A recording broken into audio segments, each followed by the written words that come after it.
Ya, dalam raker Komisi 1 DPR dengan Menkominfo, Kepala BSSN dan Telkom mencuat isu kelalaian pegawai Telkom yang mengakibatkan masuknya serangan siber ke server PDN. Bagaimana ransomware ini bisa masuk ke celah keamanan server PDN dan jika benar ada kelalaian, apakah hal ini membenarkan lemahnya mitigasi server pusat data nasional?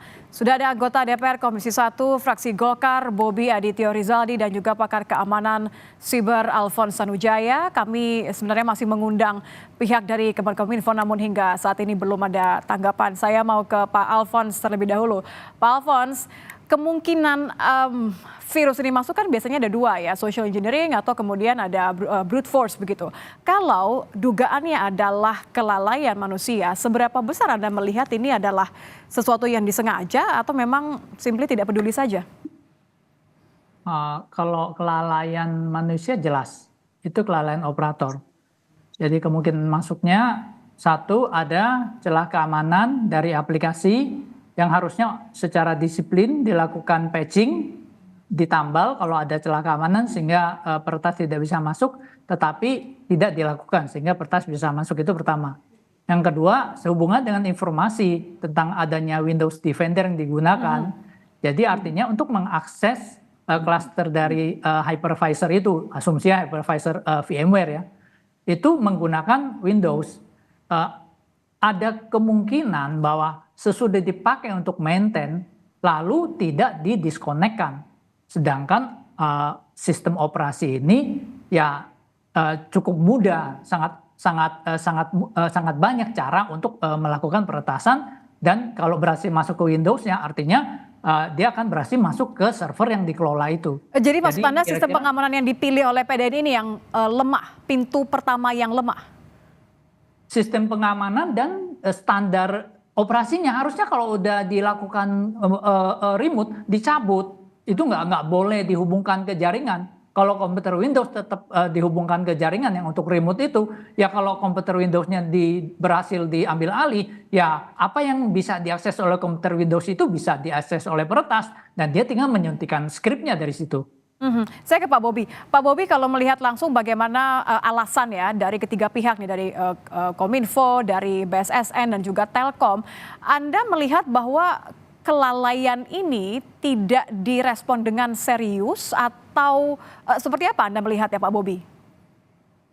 Jadi begini Mbak, kami ini berusaha supaya objektif ya, tidak berspekulasi. Hasil dari rapat kerja yang ditonton publik itu kan kita melihat paling utama itu adalah tidak ada koordinasi antar lembaga. Menyampaikan alasan kenapa terjadi peretasan oleh hacking saja itu antara tiga pihak yang hadir dan memberikan pernyataan itu beda semua. Baru terungkap Lempar-lemparan dalam ya? rapat tersebut. Lempar-lemparan. Artinya apa? Fungsi koordinasi yang sebenarnya sudah dituangkan dalam Perpres, baik itu Perpres 2018 tentang SPBE, Perpres adanya BSSN di 2017, Perpres arsitektur SPBE, Undang-Undang PDP itu tidak dilaksanakan oleh para pembantu presiden. Dan sedangkan BSSN sendiri kita lihat mereka yang diberikan kewenangan tetapi juga tidak dilibatkan. Sehingga kalau namanya kita melihat ya, namanya serangan hacking ini kan adalah kriminal. Kriminal itu ya namanya juga kriminal, pasti namanya musibah lah.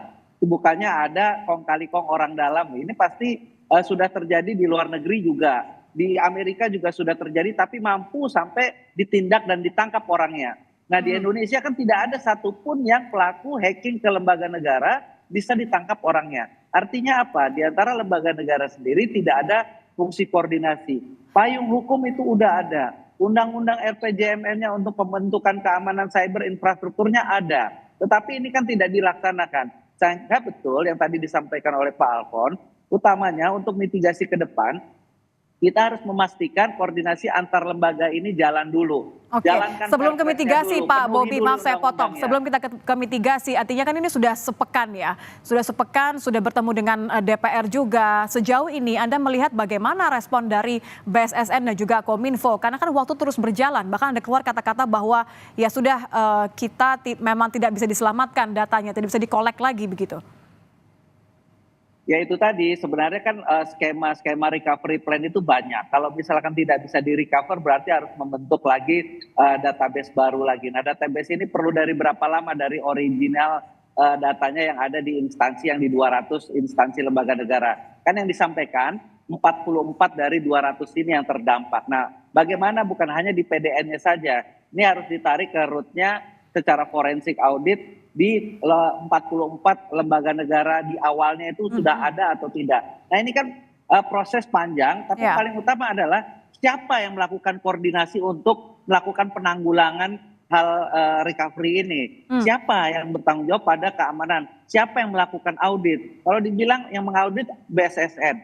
Nah padahal di dalam perpresnya itu BSSN itu bukan yang mengaudit, dia yang harus ikut terlibat dalam membuat arsitektur keamanan ini. Jadi ini sebenarnya udah fungsi koordinasi ini udah capcay lah kita. Sudah lihat ya. terlalu Jadi, rumit begitu ya, carut marut terlalu rumit, dia antara personelnya juga tidak ada koordinasi, dalam rapat aja ngomongnya beda-beda. Jadi paling gampang penuhi sajalah perpres itu, dan juga presiden sebagai orang yang dilapori oleh BSSN melakukan ambil tindakan terhadap para pembantunya. Oke, kalau koordinasi masih jadi isu, ada lagi nih isu mengenai bagaimana sebenarnya harus membuat sistem keamanan berlapis. Saya kembali ke Pak Alphonse. Pak Alphonse, dengan uang yang dikatakan 700M ini, apakah memang ini sebenarnya cukup atau berlebih, atau sebenarnya kita punya cara yang lebih efektif untuk membangun satu sistem berlapis? Kalau namanya PDN itu harusnya fokusnya pertama pada keamanan. Jadi harusnya ada data center yang terpisah, ada backup, itu prioritas. Jadi jangan mengutamakan pada bangunan fisik lah, pada hal-hal lain. Nggak perlu jadi ya? Prioritasnya justru malah backup dulu. Datanya ada redundancy, ada disaster recovery, ada business continuity. Itu dulu nomor satu. Habis itu baru belakangnya gimana listriknya, gimana itunya. Itu yang prioritasnya di belakang. Ini kok terbalik, malah backupnya prioritasnya di belakang, tapi bangunan fisiknya yang prioritasnya di awal, dan itu ngontrak lagi kan. Bingung dengan 700 miliar itu. Teman-teman di IT kebingungan sebenarnya. Oke, saya kembali ke Pak Bobi. Berarti Pak Bobi, kalau dari keamanan begini dengan adanya anggaran, katakan saja memang anggarannya cukup besar, terlepas dari tadi Pak Alphonse katakan ini keurutannya justru yang kebalik-balik gitu. Anda melihat seharusnya, ini kita bicara mitigasi ya, jadi seharusnya sekarang apa yang dilakukan? Jadi sekarang ini kan kita sedang membangun PDN yang permanen. Yang diserang ini kan adalah PDNS sementara. Nah, sekarang kalau dilaksanakan perpres tersebut dalam membangun arsitek ini, BSSN itu harusnya dilibatkan dari awal. Kita juga bingung kenapa dalam rapat kok ada Telkom, apa urusannya Telkom? Sedangkan jadi sebenarnya siapa yang running ini PDN? Nah, jadi dalam arsitektur SPBE itu sudah jelas siapa yang harus terlibat. Nah inilah yang perlu saya rasa betul yang disampaikan semua rekan-rekan dan juga publik. Pak Alphonse juga saya rasa setuju untuk segeralah dilakukan forensik audit. Setelah forensik audit, sekarang ini kita bersama-sama bagaimana menanggulanginya agar pelayanan publik terhadap lumpuhnya Seberapa infrastruktur perlu ini bisa Satgasnas, cepat Pak Bobi? selesai. Seberapa perlu Satgasnas? Ya, nanti nambah anggaran lagi, nambah orang lagi, tapi hasilnya belum tentu bisa jadi jaminan. Ya karena paling utama kan dengan kita melihat pentingnya PDN ini, tapi ternyata PDN itu bukan dimasukkan dalam objek vital nasional. Objek vital nasional itu memang pengamanannya saja berlapis. Ada TNI-nya, ada Polri-nya, ada koordinasi antar lembaganya. Kalau di migas ada SKK migasnya, ada macam-macam. Nah ini yang paling utama melihat bahwa pentingnya infrastruktur PDN ini yang membuat pelayanan publik sampai ibaratnya kalang kabut. Dan ini sudah menjadi isu nasional, saya rasa ini bisa ditindaklanjuti. Satgas itu, pembentukan Satgas kan bukan berarti keluar uang. Kan itu sudah ada tupoksinya masing-masing, tinggal dikoordinir saja. Task force itu bukan berarti ada tambahan biaya kok, itu hanya fungsi koordinatif. Nah inilah sekali lagi yang disaksikan oleh publik, tidak ada fungsi koordinasi antar lembaga, khususnya dalam pembentukan PDN dan juga keamanan cybernya. Kalau gitu saya ke Pak Alfons deh. Pak Alfons ini terakhir. Jadi yang bisa dilakukan karena sudah 1 minggu lah ya dengan berbagai potensi dampak dan masih di audit forensik begitu. Apa yang bisa dilakukan dan seberapa besar potensi kita bisa menyelamatkan data-data tadi? Karena pemerintah kan sudah memutuskan kita tidak bayar. Artinya kita harus hidup dengan data yang dienkripsi ini. Lalu mau nggak mau kita harus ambil data apa yang bisa kita miliki. Jadi sebelum bergabung ke PDN, setiap lembaga pasti punya data masing-masing di tempatnya. Katakan contoh 1 Januari dia bergabung ke PDN, jadi 1 Januari sampai 20 Juni kemarin data itu yang terenkripsi. Jadi data 1 Januari dan sebelumnya itu ada dan bisa direcover. Itu yang bisa digunakan. Lalu bagaimana dengan 1 Januari sampai 20 Juni itu? Ya PDN secara tidak langsung harus bertanggung jawab, ikut di setiap lembaga, itu hukumannya gitu loh. Gimana caranya lu bertanggung jawab supaya data ini bisa apakah dikumpulkan, apakah kalian harus berpartisipasi atau gimana, ya itu bentuk tanggung jawabnya supaya kita tidak terjadi lagi kemudian hari dan tahu konsekuensinya serius gitu. Ini masih bagus, ini bukan konsekuensi hukum, bukan konsekuensi finansial atau, tetapi ya kamu tetap Tanggung harus jawab saja ya. jawab. Ya. Oke, Pak Bobi berarti terakhir Presiden hingga saat ini memang belum menyatakan apapun ya. Sudah memanggil Menkominfo sebenarnya. Ada desakan juga untuk bertanggung jawab tanda kutip mundur begitu. Apa yang diharapkan oleh masyarakat melalui DPR yang harus dilakukan sekarang supaya tidak lagi kita khawatir data kita rentan sekali nampaknya untuk diretas dan bahkan dijual. Ya paling pertama adalah bagaimana untuk memulihkan pelayanan yang sudah terdampak ini perlu kita sama-sama bersatu dan berkoordinasi antar lembaga negara untuk bisa memulihkan layanan seperti sedia kala.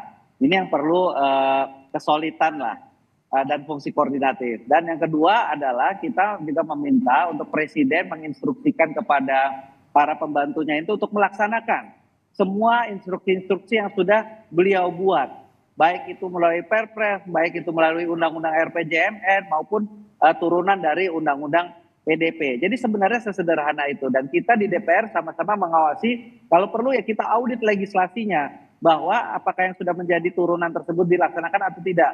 Karena memang Perpres ini itu sifatnya himbauan, kalau tidak dilaksanakan tidak ada sanksinya. Tetapi dengan dampak yang sefatal ini saya rasa Presiden sekarang harus mulai berpikir juga kalau para pembantunya ini tidak mau melaksanakan instruksinya dan ternyata mengakibatkan kocar-kacirnya pelayanan publik, ini saya rasa memang harus ada yang perlu bertanggung jawab. Oke, terima kasih Pak Bobi Adityo Rizaldi, anggota DPR Komisi 1 fraksi Golkar dan juga pakar keamanan siber Alfons Tanujaya sudah bergabung bersama kami di Kompas Petang. Selamat petang.